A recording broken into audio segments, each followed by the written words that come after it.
Good evening, everybody. I hope that you're doing well and that your day has been good so far. I am very happy to be back here on this platform, Gather to Grow, here on Food from Zanzi's Instagram Live. Today, we're talking about supply chain visibility and traceability. And our experts are one from South Africa and another person from the Bahamas. I'm very excited to have him with us. John will be joining us. John is from Demetra Tech and really excited to have him share more about the work that they do. So we'll just use this session to talk about what the use of technologies like blockchain and radio frequency identification, the Internet of Things, to kind of enhance supply chain visibility and traceability. This will obviously allow stakeholders to track the journey, from the farm to the end consumer, which is a very important aspect of our industry. Hello, sir. Hello, how are you? I'm doing well. Thank you so much for joining me. I'm very grateful to have you with us. Lovely background. I'm just seeing already some messages coming up in the background. Someone saying, I'm about to start a goat and sheep and cattle farming, but I'm still struggling to draw up my business plan. Would you mind giving tips that will help? We can definitely try and arrange a specific chat for that. Today's focus is on, supply chain visibility and traceability. And so, John, I'm going to just ask you to please introduce yourself, tell us a little bit more about your company, where you're based, and all about what you do to get started. Thanks. Well, my name is John Trask. I run a company called Demetra Incorporated. Demetra is a software platform, or many software platforms that we've developed to help farmers. We work all over the world. We have people in over 60 nations, and we have active projects in about 25 countries. So lots of exciting things going on in our company. Great. Thanks, John. Okay, this sounds great. And I think a lot of what this discussion is about is to kind of understand, what you do as your company, but also to talk more about how your company supports people within the agricultural sector. So we'll get into all the aspects of your work, and hopefully we have Ansel, who's going to be joining us as well. Ansel is also the co-founder and CEO of Data Ledger, which is a South African blockchain technology company. So hopefully he'll also be able to give some insights into what he does. Another comment here that I'm just going to read before we get into the questions is, what is the scope of Moringa powder and Moringa products? I'm from India. Oh, great. I actually have done this topic before. I will also refer you to Food from Zanzi's website. We have focused on Moringa farming, but I'll also make a note of that to focus on that on this Gather to Grow as well. Okay, John. So maybe you can just start with my very first question is, if you can just explain to us what blockchain technology enhances supply chain visibility and traceability compared to other traditional methods. If you can just explain that to us as a start. Thanks. Okay, so our application starts as a mobile or web application, and it uses blockchain as a tool to enhance certain areas of what we do. So we look very much like a traditional technology to our average user. In fact, when they're on their phone, they wouldn't know that some of the data or all of the data is being written to blockchain. Although they can see that on our website that we use blockchain as a tool. So what blockchain does for us, in a couple ways that we use it, there are blockchain and there are crypto pieces of the application. We tend only to work with cooperatives, governments, and NGOs. We don't sell to individual farmers, and we tend to take projects that try to solve a specific problem in agriculture. So a recent project that we're working on is in Peru. And that particular project, we're trying to enhance the traceability of cocoa. And we have many projects on cocoa around the world, but I'm just using this one as an example. What happens is an individual farmer uses our mobile application, and when they pick their cocoa, there's a couple things they need. There's some new regulations about EUDR, And there are grants that are available for farmers from different organizations. In this case, there's a German grant. And if a farmer enhances their traceability with our blockchain, and that results in the farmer receiving a higher price on packing or export, um, they get some grant money. And so we continue to work on finding ways for farmers to make a little bit more money. They write what the price they received was. Um, they we write the information about where their farm is and the geolocation. We put all that on blockchain. And what happens on blockchain is that gets shared with uh, all of the stakeholders in the process. So the packing houses, the processors, the exporters, the importer in Europe, the grant provider, about each farmer without knowing specifically the identity of the farmer, and the source and pricing and shipping information regarding that shipment of cocoa. We do the same thing with coffee and 60 other crops. I was just giving that as an example. And what that does is it creates a permanent immutable record. So there is known to be fraud on export of different crops around the world around the origin of the product. So we track where the farmer made that transaction. Did it happen on the farm, in this case in Peru? And then as it moved to the processing facilities, we track the locations of those processing facilities so that we can have traceability all the way through. The other pieces we use for blockchain are around providing investments for farmers. We do real world assets. So we have an evaluation process where we can evaluate the suitability of a piece of land for a particular crop.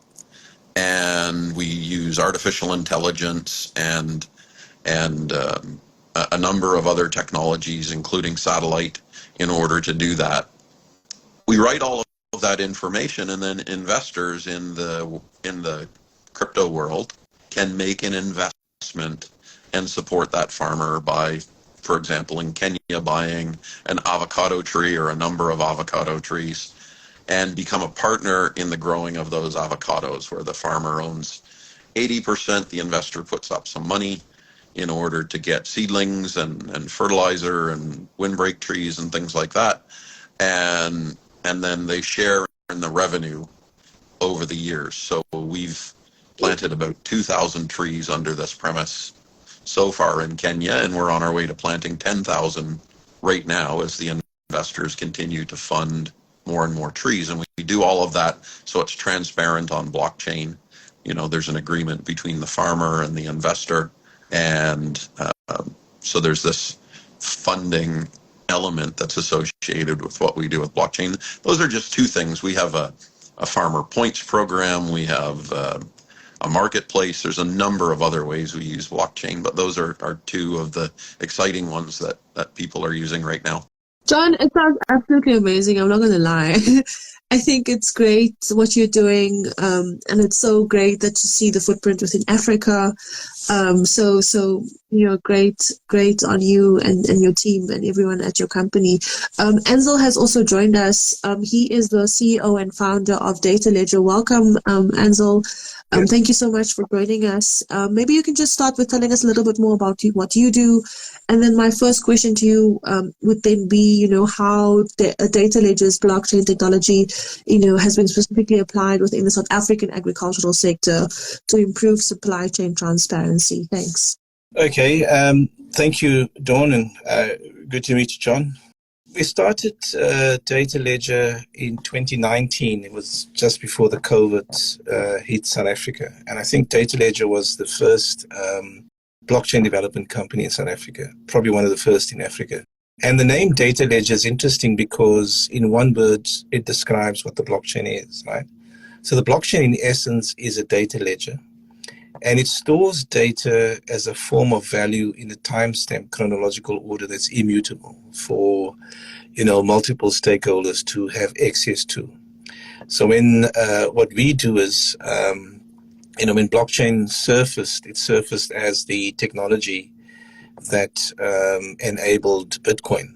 But we soon realized that, blockchain is a technology that can adjust supply chains, particularly in terms of this fast evolving digital environment we find ourselves in. And in a post-COVID market environment, consumers are demanding more and more to know where what they're consuming are originating from. And so we've been looking particularly at agriculture from a data ledger perspective at three different categories. One was in cattle farming. So we can track and trace a piece of meat from the day an animal is born all the way through to when it's consumed in a restaurant or bought on a shelf in a supermarket.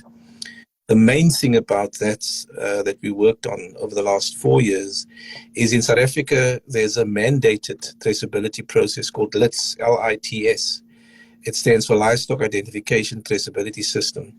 And it's something that's being demanded by the UN, needs to be automated. And it's the process of tracking an animal from its date of birth till when it gets to the slaughterhouse. And we have developed and probably have the only blockchain solution in South Africa and on the continent that can automate LITS. The solution is called Beef Ledger, and it's a digital ledger that tracks and traces the lifespan of the animal from date of birth all the way through till the slaughterhouse, and then it can track and trace the meat from the carcass all the way through till the shop shelf. The other one that we've worked on is a exciting project called Wine Ledger. We developed in 2021 the first proof of concept for the South African wine industry, where we can track and trace a bottle of wine from the day that the grapes are harvested all the way through till when it's bottled and labeled. Now, the important thing about that is that the data being immutable means that the South African wine industry stands a better chance to manage the fraudulent copying of wine. You may know, Dawn, that the trade of fraudulent wine produce and spirits in South Africa is in excess of 24 billion rand per annum in South Africa alone.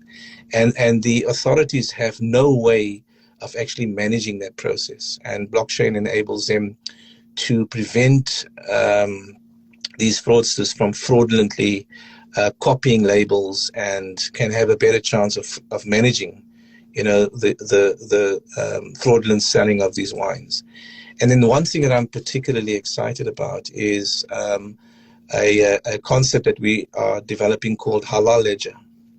So the halal economy in South Africa is substantial, and on the African continent, it is massive, right? And, in 2011, and this is what piqued my interest in blockchain, was in 2011, the Muslim community in the Cape was eating kangaroo meat that was certified as halal beef. And it was a massive scandal that rocked the MJC. Muslims were eating uncertified or non-halal kangaroo meat that was certified as halal beef. And so right now, when people are eating meat, whether they buy it at Woolworths or any other retailer, the claims that are made about these products cannot be verified. Right now, there's no ways that consumers can actually verify that when Woolworths says it's selling a grass-fed beef, that they can actually track or actually check rather that is the case. And it's the same with kosher. It's the same with any other third-party verification process. There's absolutely no way that consumers can be put at ease or have the ability to participate in a supply chain to verify whatever claims these producers are making. So the blockchain has an immensely powerful way of changing people's habits. I'm very excited about the next phase of the blockchain, which is what we're working and focusing on, which is the trading of the data.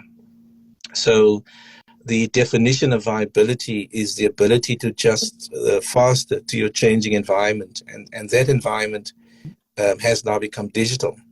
And in South Africa, we're still thinking in agriculture from an analog perspective. So the ability to actually adjust to that rate of change so that we can remain viable actually does not exist at the moment. And the longer we take to actually achieve that, the worse it becomes for us to actually sustainably farm, whether it is from an ESG perspective, whether it is from a UN SDG perspective. Some of the biggest challenges that we have in agriculture is that middle management and C-suite level executives are reluctant to change. They fear change, and I always remind them that it's not technology that's going to replace them. If they're scared about that, it's actually people who know how to use technology that's ultimately going to replace them. And so we have difficulty with traction in terms of the adoption and the application of blockchain technologies, IoT, AI technologies. But that horse has bolted the stable. I just want to give an example specifically regarding the South African wine industry. Is at the moment, grape producers are making a net return on investment of less than 1% per annum. And the average of the net return on investment over the last 20 years was under 2.5%. And as a result of that, grape producers have been pulling their vines out. 6-7 years ago, there was 101,000 hectares planted. Currently, it's under 90,000. And I suspect that at the rate things are going now, in other words, the lack of change to digitalize processes, because I believe that supply chains, agri-supply chains, to be competitive in a fast-changing digital environment, the entire supply chain must be the competitive factor, not individual products. And at the rate of change, as things are remaining the same, I anticipate that the total number of hectareage planted in 5 years from now will be under 60,000 hectares. So digitalization is all around us, and it's best that we begin to think in terms of the digital context as to how we're going to remain competitive, not just in the local market, but also globally. And blockchain, in combination with IoT and now AI, certainly provides us that strategic advantage. Thank you, Andrew. A lot said, a lot shared in terms of, your work within South Africa, within the South African context, but also just, how our produce and products, what the standards are to be able to export, to be able to say, what we're eating is actually what we eat. Yeah. And so that's a very important aspect. We have a comment here from someone saying, may I kindly ask the request of the transcript of this live meeting? Yes, we will. This session will be available on Food from Mzansi's YouTube channel, and there'll also be an article published post this live for you to review and go back and listen to. I agree that all of this information is very valuable. John, any comments on what Ansel has shared? I think obviously a lot of your work is similar, but I'm sure you can contribute and share and make comments on what either one of you are contributing to the conversation. Also, just remember that you're welcome to ask any questions. Our experts are here. They're working in the field. If you'd like to know how to incorporate a lot of their practices and what they can offer to your agricultural business, please feel free to comment on that as well. John, also just you have shared some of your success stories and the projects that you're working on throughout Africa, where you're based everywhere in the world. Maybe you can talk more about those specific systems and specifically how you improve productivity and also inclusivity of the agricultural industry. Thanks.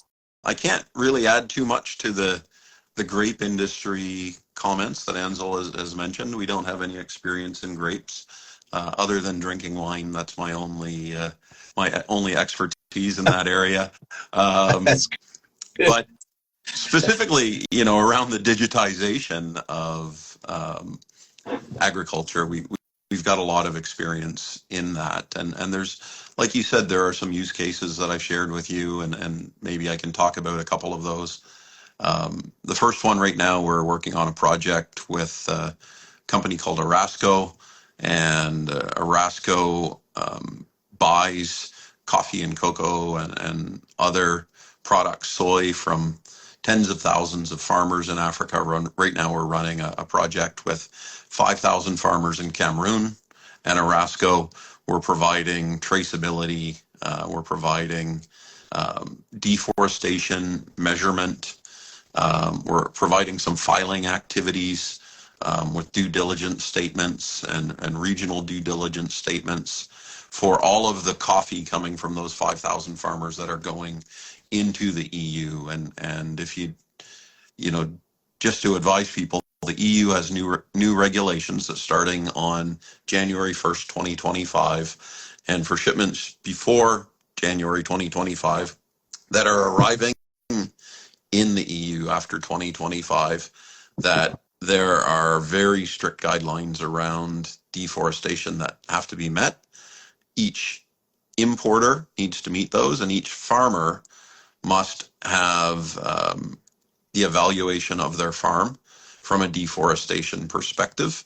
That needs to be digital, and we need to provide traceability with that. So we have built one of the few systems in the world that meets all of those EU regulations.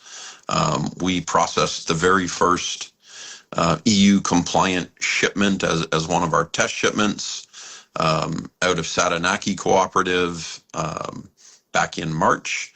And so that was shipped to the EU and met all of those new standards. And we are mapping millions of square kilometers of farmland around the world for our clients to evaluate each farm for deforestation. And essentially the law says if there was a forest there in 2020, you're not allowed to deforest it for agriculture.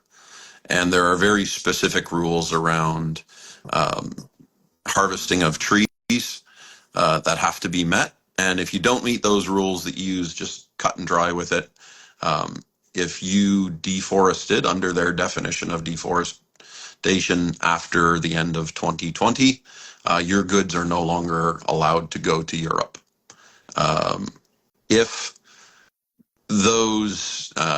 there are questionable things about your deforestation, there's a risk mitigation process, and we've designed a digital and consulting style risk mitigation process for farms. So, like I said, we're training 5,000 farmers in Cameroon with this company that imports coffee initially.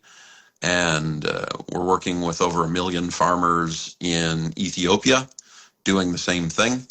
And then we have projects in Kenya who will all fall under the umbrella of our deforestation platform.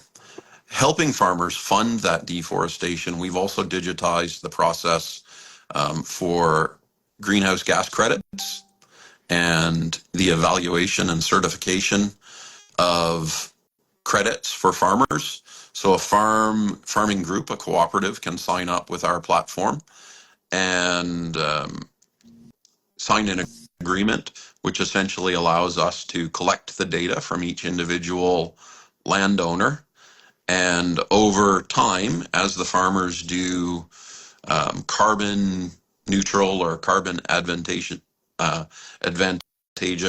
farming practices, we can measure that and calculate the credits that they're entitled to, and they can earn those credits after they've been evaluated, documented, and then some percentage of those need to be audited. So people will be going to the farms in order to do an audit. But that can take any individual small farmer and create anywhere from an extra $100 to maybe even thousands of dollars, depending on the size of the farm and how much work they do, and add that to their income. So we're running projects right now in Ethiopia on that, and in Peru as our first two pilot projects, and we're looking to sign up as many farmers through these cooperatives that are interested in collecting a little bit of data. It's not a lot of data, 5 or 10 minutes a month, and earning, if they're working in a carbon friendly fashion, hundreds of extra dollars of revenue. So there's much value in obviously, incorporating these practices generally into your farming business. I think the point is not to be scared. The technology is not there to put you out of business. It's there to help and assist you make money.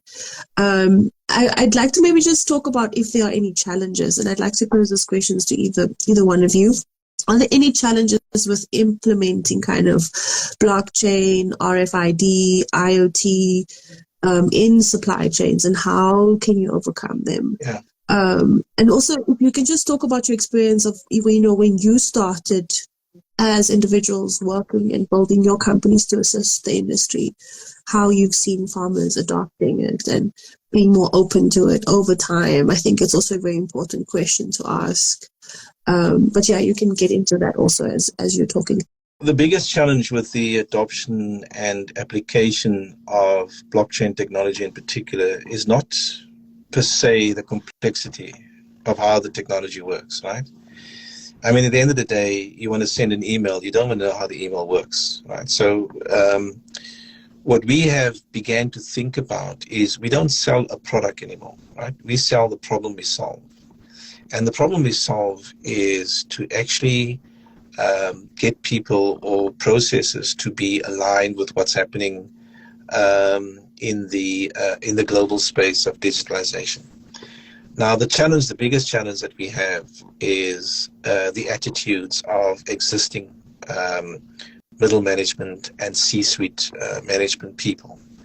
These are people that fear change, people that are reluctant to change, people that are actually not keen on learning new things. And, the more we speak to them, as I mentioned earlier on, that it's not technology that's going to replace them, but people that are going to replace them, the more I think people, are holding on to the status quo.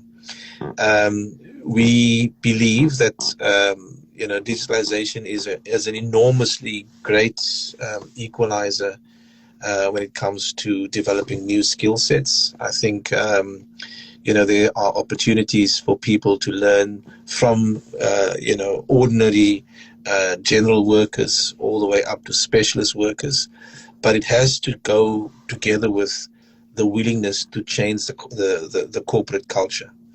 And it's astonishing how, people simply refuse to change.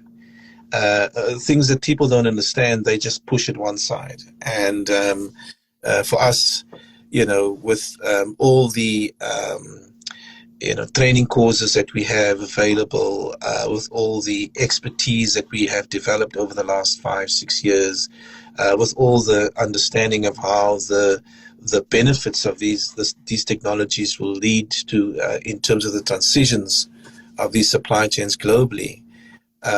It's just, I would say, frustrating that there's not sufficient leadership or vision to engage this kind of journey. It's a journey. It's not something that's going to happen overnight, but it's an absolute necessity. That's your same challenges, John. Yeah, I agree with many of your points. So our challenges when we start working with farming organizations, and I'll give you an example of Indonesia, which was one of our very early ones. We had 3,000 farmers on the side of a mountain in Indonesia. They don't speak English.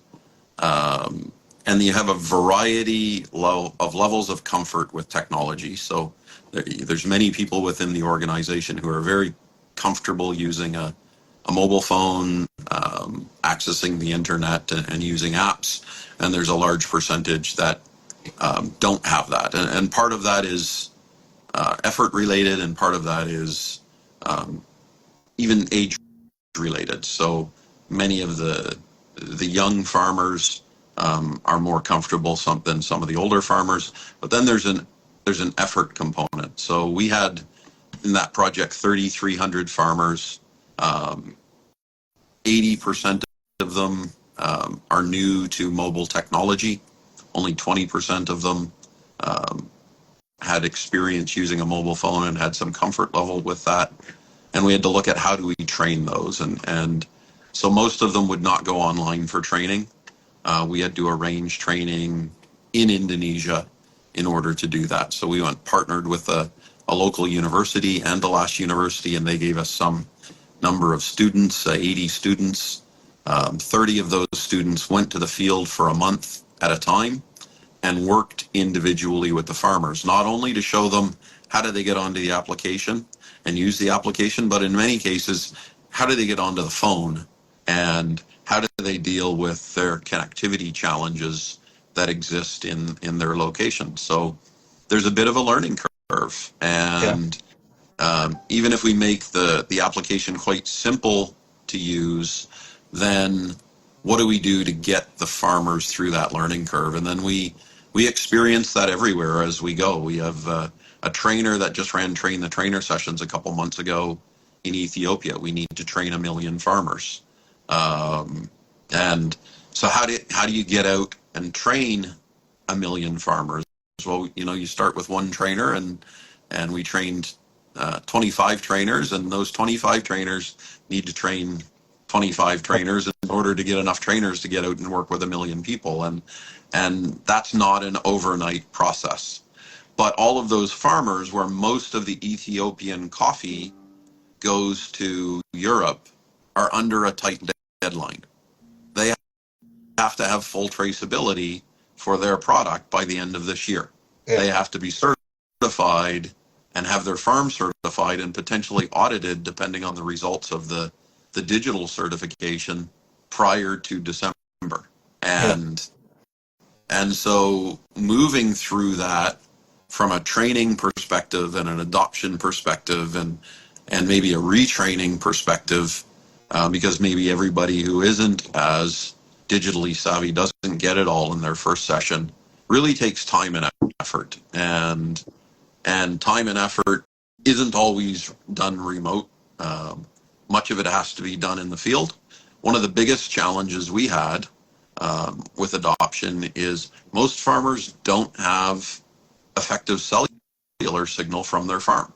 So we had to build an app that works offline and then synchronizes when it comes back into connection, whether that being at a buying station or a processing plant when the farmers bring in today's crops down in order to sell it, or maybe when they go home to their farm, or they need to go into the village to their local coffee shop or something in order to get a connection. We're still dealing with connectivity issues around the world. So those are a couple challenges that we have implementing, and that's not unique to Africa. That we're seeing the same thing in Asia and Latin America and many regions. There are some very exciting changes that are happening, and I think John touched on some of that. So the adoption and the application of these digital technologies are driven essentially by three things, I think. The one is the regulatory environment. So if you want to export goods into the EU, you will have to be able to demonstrate, traceability, as John mentioned. In China, that is one of the biggest trading partners of South Africa, and certainly in Africa, the Chinese government has now gone and created what is called the Blockchain Service Network. And what that means is that in the very near future, if your supply chain is not blockchain accredited, you will not be able to export products into China. So the regulatory environment globally is busy changing and is driving the adoption and application of blockchain technologies. The other one that we spoke about and touched on is the consumer environment, right? I mentioned briefly earlier on that consumers are increasingly demanding to know where what they're consuming are originating from. And it is particularly visible in a post-COVID market environment. So your retail environment is also getting the adoption and application going in supply chains. And then what excites me is the training component, which John also touched on. I find that in the younger generation, the Gen Zs and the millennials and the between them, the Gen Zs, the millennials, they're already responsible for almost 40% of the global GDP. And they are demanding to have access to information, right? And their attitude towards training, which is the third component, is that they want to learn. And it's through them that I think, new jobs that these digital transitions are bringing about. These kids, these younger generations are sort of, wanting to play different roles in supply chains, right? So agriculture is not how it used to be 10 years ago. Africa, as we've said many times, are the bread basket and can be the bread basket of the world. I, for the second time in a row, I'm a judge on a competition, an Africa-wide competition called Africa's Business Heroes. It's funded by Jack Ma, who started Alibaba. And the projects that we are seeing most of the projects are agricultural based, and there's a lot of digitalization that goes with that. So Africa is beginning to lead, this process, and they have this thirst for new knowledge, and that's also going to contribute towards the adoption and the application of these technologies. And it's exciting because at the end of the day, when you appoint a marketing person, you're not going to appoint a marketing person that's going to sell a physical product. You're going to begin to appoint a marketing person that can understand data analytics, that can understand where data is coming from, that can understand how data is managed and how that data can be actually processed in terms of future execution, marketing, and sales plans. So data, as you said, is the oil that will drive economies, but it's certainly the oil that's driving, supplies, agri supply chain. So all of these combinations, the market, the regulatory environment, the thirst for new knowledge, is excitingly driving the adoption and application of these disruptive technologies. I'm very excited about that. It's been a very tedious 5 or 6 years. Sometimes being ahead of the curve is a very lonely process. Right? It's a very frustrating process. But if you see how, for example, the South African wine industry is just selling less and less wine, are becoming less and less and less successful because the rate of change is substantial. In a weird way, it's encouraging because people will have to adjust to the curve that you are ahead of at the moment. I think we could probably speak about all of these aspects separately in many different conversations, and we only have about 20 minutes left. I think I prepared too many questions for this session, and I'm hoping to do a part 2 on it in the near future. I think, Ansel, you can speak specifically just on the wine industry. John, there's so many aspects that you can focus on in terms of the work that you're doing. I think Food for Mzansi also has another publication called Food for Africa, which we can tap into all of those avenues as well. So much to be said. I think so many important points shared. I hope that our viewers are enjoying it as much as I am. Apologies for me being silent. I'm just going through a heavy sinus attack at the moment. But I just want to talk. Ansel, you spoke about, as part of your work with Data Ledger, there's also, addressing the issue of data security and privacy, in the supply chain. If you could just talk a little bit on that point, and how do we kind of ensure or assure farmers that that aspect of what they're doing will be secure? If you could just share that as well, thanks. In essence, what we are tracking at a very basic level on the blockchain is we're tracking data on products, we're tracking data on money, we're tracking data on the environment, and we're tracking data on people, and there may be some other stuff around that. But the blockchain, on the first level, what makes it quite unique is that it is a decentralized system that stores data in a chronological order that's time-stamped and that is immutable. In other words, it's data that cannot be tampered with. And there's 2 ways of accessing that data. Right? The one is data that remains private, so sensitive information that has to do with strategy, that has to do with finances in certain aspects, that could remain private. And people, companies have the right to protect that, and you have what's called a private key for certain individuals and companies to access. So that remains protected. Other information, as I mentioned earlier, that needs to be public, particularly from a regulatory perspective, is information that is publicly available. And there's always a sort of, like in the case of South Africa, the POPI Act that one has to adhere to. But you can split data basically in data that remains private and data that can be made publicly available.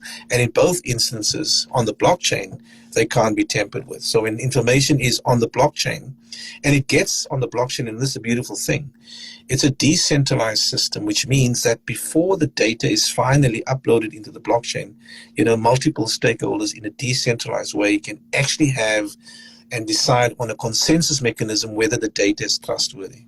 Now, what makes the data valuable is exactly that.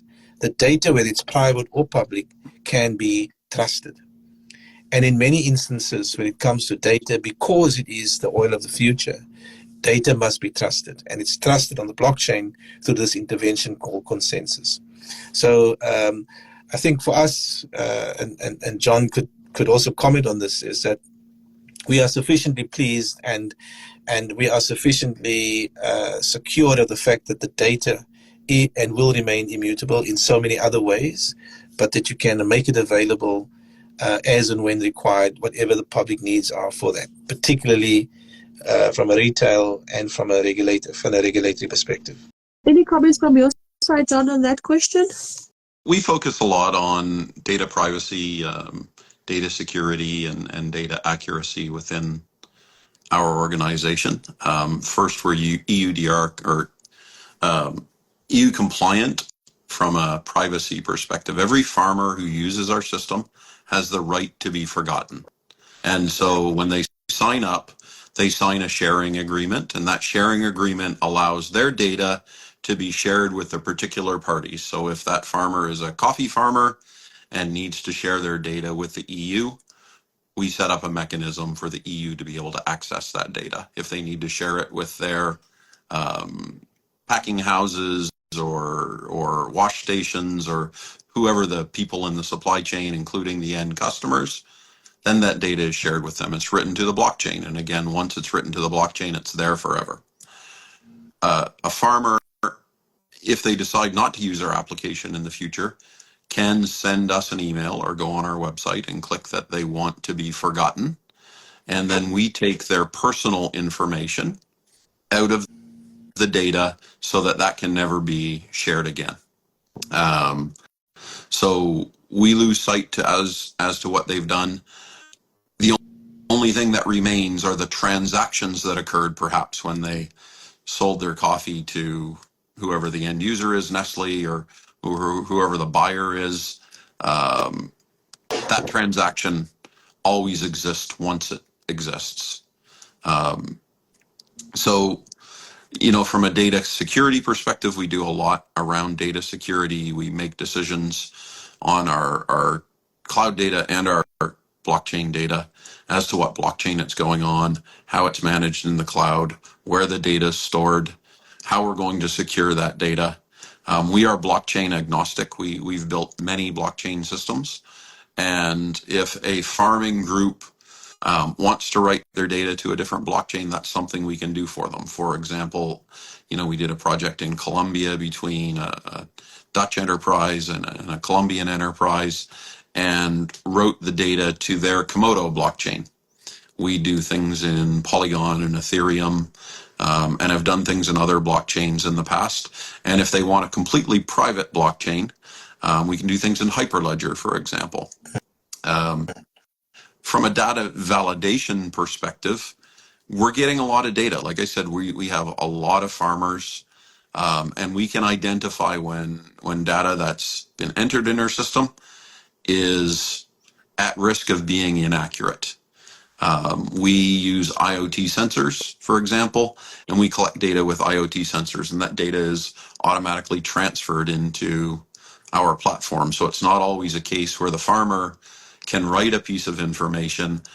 In fact, the data is taken off of a phone, a camera, an IoT sensor, or something else. And that helps reduce the risk of fraud related to that data and reduce the risk of inaccuracy with respect to that data. On the Kenyan project for avocado trees, they take a picture of a tree with their phone, and we can see the date and time stamp on the phone, and we can see the image, and then we can validate it with our own satellite to make sure that those things line up.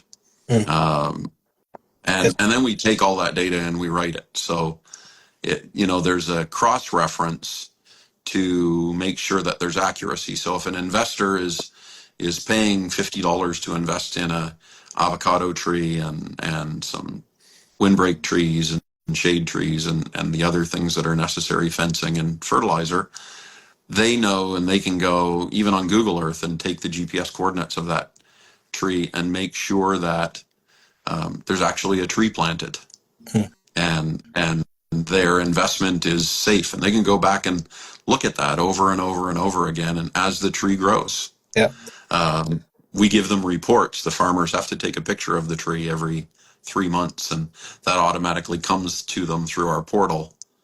And and then there's the blockchain data that's associated with it. We have an AI platform where when the farmer takes a picture of his avocado tree, it counts the avocado trees and estimates the weight of every avocado that's on the tree. And we'll send that report back and say, here's the estimate, and there are 150 kilos of avocados on that tree, give or take 10%, depending on what the margin of error is on the AI software that we've built in order to do that, and the crop. So we do a lot to make sure our data is accurate and create a good digital relationship between the investor, the government, and the farmer. Here's an interesting scenario from a South African perspective. I don't need to remind our listeners that BEE in the agri-space has not been very successful.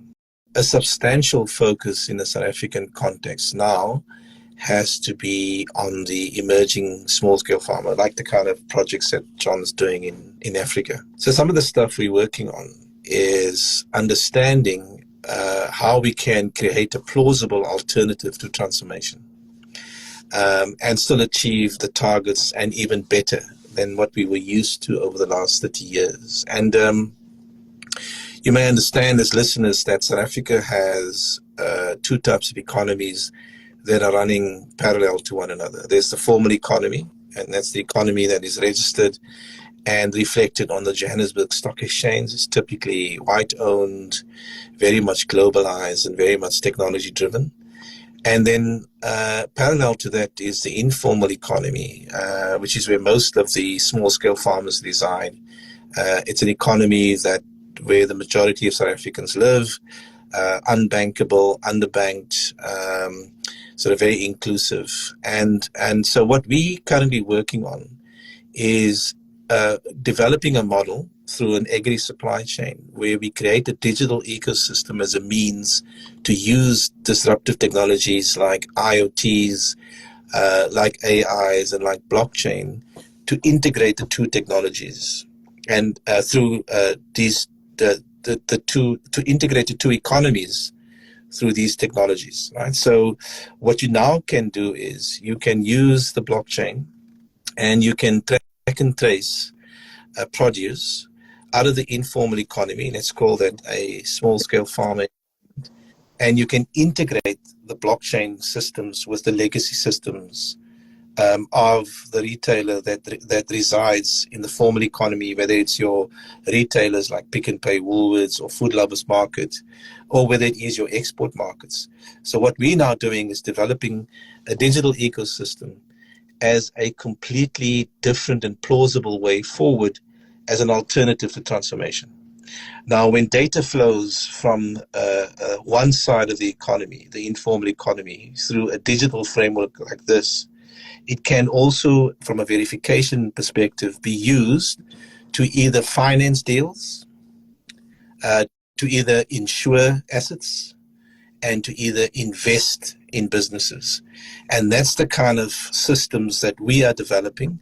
And we are doing an amazing project with we have proposed and developed an amazing project, Dawn, here in Paarl, where we're hopefully going to trial it, where we demonstrate how these disruptive technologies can serve as a more sustainable way of not driving transformation, but driving the integration of the formal and informal economy so that there can be sustainable jobs created in a digital context in the informal sector. Now, from tracking and tracing data, you can actually develop a substantial amount of new entrepreneurs. And these new entrepreneurs can now be financed at a financial cost lower than what the banks can offer you. We talk about this digital ecosystem as a peer-to-peer economy where there is no more third parties involved that actually increases the cost of capital. We can use the data and we can minimize financial hurdles, and we can track and trace all of these aspects and make these products more marketable so that there is what we call a more engaging and sustainable way to get actually that last mile from the farm gate to the marketplace. And so this is something that, Dawn, we are going to be we're trialing, and it's a complete alternative to transformation. using technology to integrate the formal and informal sector as a means to create sustainability through the full traceability of agri-supply chains. And so I'm looking forward to seeing what that does over the next 30 years for our country within the sector. I hope to be around for it. I hope to be able to see it and through the work that you're doing. It sounds absolutely amazing, especially with the work that we do at Mzansi with smallholder farmers throughout the country and throughout Africa. It really does sound amazing. Okay, we have some comments here that I'll just run through quickly. Deepak Maliko official saying, why Dimitra coin going lower? I think someone actually responded there. I don't know, John, if you'd like to also touch on that. The whole market is June to August is generally lower. It's generally a lower point. And then another comment saying, watching from Edenville, Gauteng, Dimitra Ambassador. Thank you so much. Hi, CEO John. Great to see you. So people giving shout outs to you there, John. Thank you so much. Yeah, good. We only Good to have see you guys. 7 minutes left. When will go high side? Okay, so there's some questions for you, John, if you'd like to respond to that. So with any traded instrument, we're not allowed to talk about when the price is going to go up and go down. I can't comment on when will our price increase. I can say that we are affected by market conditions. When Bitcoin goes up, we tend to go up. When Bitcoin goes down, we tend to go down. The same thing with Ethereum. They are big influencers on the market. And then there are cycles in investors. We have thousands and thousands of investors who have bought and hold, and we have investors who also play the cycles. So they try to buy high and sell low and know that the market is going to change over time. And so what we do is we focus on doing good work with the technology, doing good work, different areas of the world, bringing on thousands of farmers, and those farmers and the work we do get to speak for us. So we share in our socials through our ambassadors and our marketing group and all of our social media, some of the projects that we're working on, and pictures of the farmers and commentary from the farmers on using the application and how we use the application. We have probably 150 use cases in how our applications are used, right from cattle traceability and predictability of genetics of cattle through things that we manage with 60 crops all over the world, and how those crops are different. So people come on because they want traceability or they want advice on how to grow more crops. One of the great African use cases in Kenya, if you're selling avocados, you can make 50, 60 cents a kilo for avocados. If we work with you and help you to export those, we're seeing prices of $1, $1.50, even $3 to Asian markets.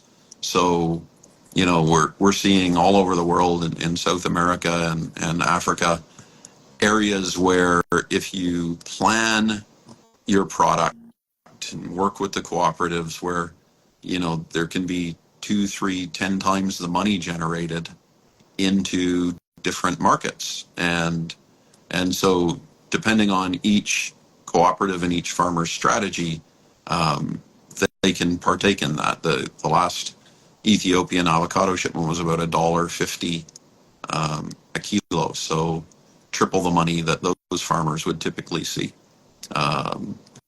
Those prices aren't always available, but in order to do that, you need to have technology to help you with compliance for export. You need to show that your crops are healthy. You need to know where the origin is and who the players in the supply chain are. And you need to provide certain data. And if you provide that data, you can get more money. We find the same thing with cattle in Uganda. If you have appropriate traceability data, we did a project in Uganda a number of years ago, and the traceability data allows people to get more money per head for their cattle. And so there's lots of advantages to be created. And I guess I got off on a segue there when we started talking about markets and what affects our price. But those types of activities are the ones that help affect our price. As we help organizations around the world and we bring on more and more users, the Yeah. market sees us more favorably. Yeah. Another option that we've been working on is creating security tokens, meaning that you could convert a physical asset into a digital asset.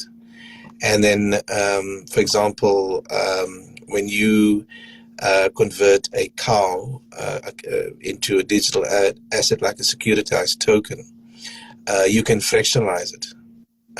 And so you could invite investment in that asset from all over the world. And you can manage the fractions as securitized tokens as well. It's much more stable.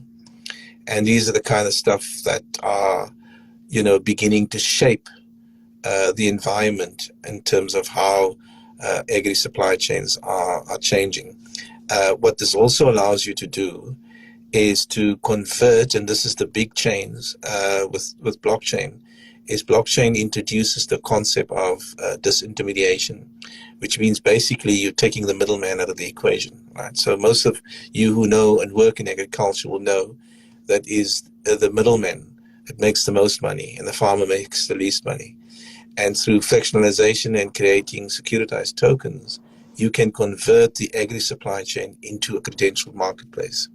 So imagine that you have a primary supply chain that's also the marketplace, because what the technology allows you to do is to access the market directly. And so there's no middle people in between. And what makes this work in particular is that because these retailers and regulators now have access to your data, you can do all kinds of deals through smart contracts that can automate payments and investments when and if certain targets are met. So supply chains are now becoming credentialed marketplaces that allows consumers to have direct access and be part of the journey investment into your workflow process. Very exciting times. Definitely. I think this conversation definitely there needs to be a part 2 for this discussion today. John, you've gotten some requests to join. People wants to join Demetra. There's some comments that I can't go through now in the interest of time. But what I am going to ask both of my guests to do is to please just in the comment box share how people can reach you. Yeah. And then also just to, as a final comment, I think you've both highlighted the importance of, adopting all of what you do in both of your companies into incorporating it into, agricultural practice and business already. But if you can just leave one final comment, as you've also shared your details in there. I'm sorry that we can't do more. And that I'll definitely promise to do a part 2 on this. I'll invite both of my speakers into the space again. And I would also just like to get a female to join me. Are there any women working in this sector, please? I have women on my team who would be happy to talk. Yeah. Okay, good. Thank you so much. I feel like we need to get definitely another woman into the session. But just also last comments from both of your sides. I'm going to start with John and then end with Ansel. Well, I really appreciate you having me here today. We are getting to do exciting work around the world, and it's always important for us to have opportunities to share that. We're constantly looking for more projects and want to be in touch with cooperatives and governments and NGOs who are working in the space. Everything you can find about our social media is on our website. All of our contacts, even my email address, is available on the website, and the other team members are available on the website. We have a number of people in Africa already. Our regional director works out of Nigeria, and he's got country partners around Africa that work in each specific country. And yeah, send me your questions, send me your information. If I see there's a resume offer, if there's a match, we'll give that to HR and they will give it to the hiring manager. We're about 200 people now as an organization. So we got to try to find the way to get the the resumes to the right manager. And thanks for having me here. And, I'd be happy to come back and talk. And if you want a woman's perspective, our head of product development, lady named Ramina, I'm sure she would be happy to come on and speak as a guest as well. Definitely. Thank you so much for accommodating me with the change in schedule. Ansel, your time and your last thoughts on the topic. Thanks. Thank you for having me on. It's great to share. Remember, it's not technology that's going to replace you in the workplace. It's somebody who knows how to use technology that's going to do that.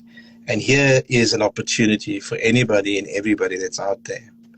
Remember, most of these blockchain solutions are developed either in America, Australia, and in Europe. I can guarantee you that whatever they develop, wherever they are sitting, cannot work unless they understand what's happening in the real world. So the real world is where you live. And the business opportunity is simply this.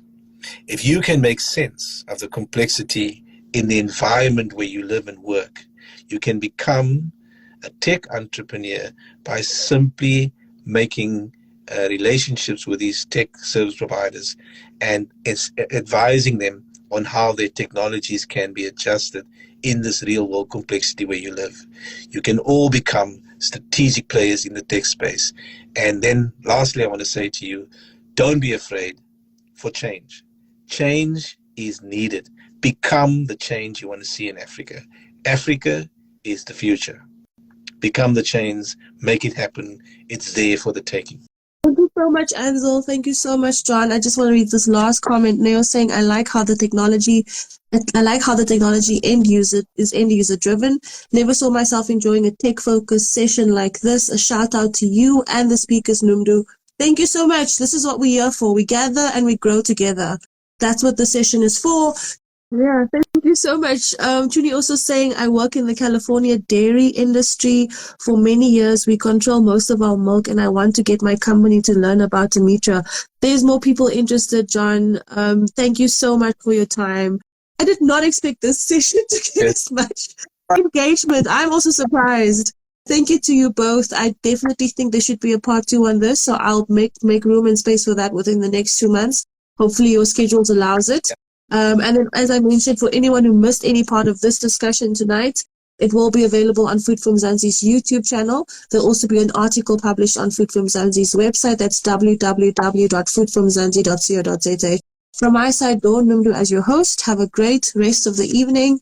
A day for you, John, and great. Bye-bye for now. Bye-bye. Thanks.